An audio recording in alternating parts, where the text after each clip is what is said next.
Usap-usapan ngayon sa showbiz ang umano'y hindi na pagsama ni Julia Montes sa inaabangang seryeng Sigabo na pagbibidahan ng kanyang partner na si Coco Martin.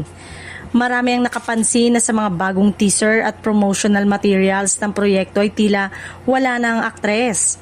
Kahit na nauna nang may ipinakitang eksena kung saan magkasama sila.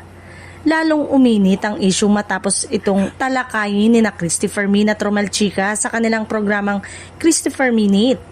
Ayon kay Christy, kumakalat ang balitang buntis umano si Julia na sinasabing posibleng dahilan ng kanyang pagkawala sa proyekto.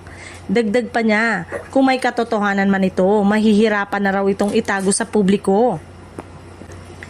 Sa kabilang banda, agad namang pinabulaanan ng Cornerstone Entertainment ang nasabing haka-haka sa kanilang opisyal na pahayag.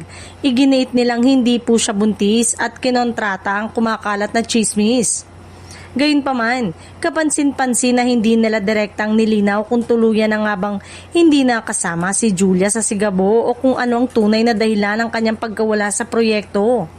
Habang patuloy ang espekulasyon, lumulutang din ang pangalan ni Angel Locsin bilang posibleng pumalit sa papel.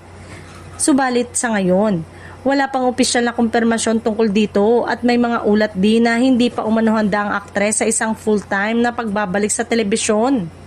Sa kasalukuyan, nananatiling palaisipan ang tunay na sitwasyon. Tuluyan na nga bang hindi makakasama si Julia Montes sa Sigabo o bahagi lamang ito ng intriga? Isa lang ang malinaw, sabik ang fans sa opisyal na pahayag lalo na't marami ang umaasang makita muli ang tambalang Coco Jules sa telebisyon.